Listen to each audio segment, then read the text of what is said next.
కూడా వసంత వెంకట కృష్ణ ప్రసాద్ గారే. మరి ఇప్పుడు కూడా ఎమ్మెల్యేగా ఉంది కూడా ఆయనే. సార్ మేము మిమ్మల్ని ఒకటే అడుగుతున్నాము, గతంలో అభివృద్ధి చేయలేకపోయాను మా ప్రభుత్వం మీద మీరు బురద చెల్లారు కదా, మరి ఇప్పుడు అధికారంలో ఉంది మీరే కదా సార్, మరి ఎందుకని మీరు చేయలేకపోతున్నారు? అంటే మీకు చేతకానితనం అనుకోవాలా, లేదా ఇంకా మీరు ఎన్నిసార్లు ఎమ్మెల్యే అయినా మీ పద్ధతి ఇదే అనుకోవాలా? మీరు మైలవరం నియోజకవర్గ ప్రజలు బాగు కోరే వాళ్ళైతే ఒకసారి వచ్చి చూడండి. ఎక్కడో ఆఫీస్లో కూర్చొని నేను రోడ్లు వేసా, ఇంజన్లు వేసా, రైళ్ళు వేసా, ప్రాజెక్టులు వేసా ఇవి చెప్పడం కాదు సార్. రండి ఇక్కడికి. ఒక నైట్ ఈ రోడ్లో ఒక నైట్ మీరు ఎటువంటి దీపాలు కూడా సరిగా వెలగట్లేదు.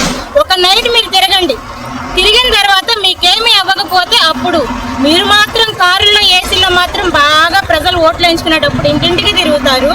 గెలిచిన తర్వాత ప్రజలను గుంటల రోడ్లు పంపిస్తున్నారు.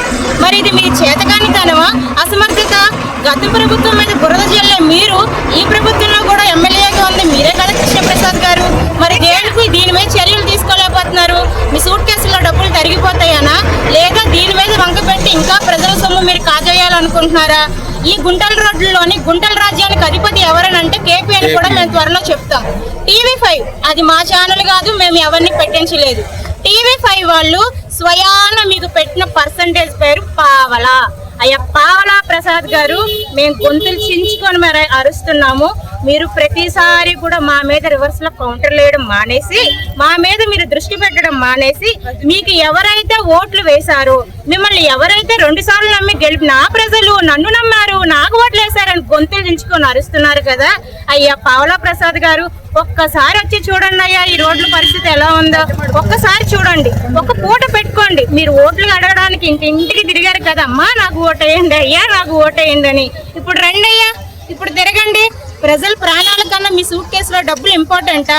అరే ఎక్కడో కూర్చొని సోదికబుర్లు చెప్తారండి. ఇక్కడికి రండి, ఇక్కడ మేము తిరుగుతున్నాం కదా, మా అన్న చూపించాడు కదా ఇప్పుడు ఎలా ఉన్నాయో రోడ్లని.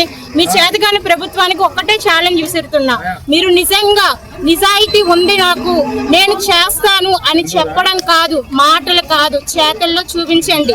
నీతి నిజాయితీ ఉంది, నన్ను ఇన్నిసార్లు ప్రజలు గెలిపించారంటే మీకు ఇంకొక ఛాన్స్ ఇచ్చి చూశారు మారతారేమో అని. ఇప్పటికీ కూడా మీరు మారకుండా ఏ గుంటల రాజ్యం ఉంటే రేపు పొద్దున ఇదే గుంటల్లో బచ్చెక్కులేసి మీతో ఆడిస్తారు. గట్టిగా రెడీగా ఉండండి. చేతనైతే రోడ్లు బాగు చేసి చూపించండి. ప్రజల ప్రాణాలు ఉంటేనే మీకు ఓట్లు పడేది.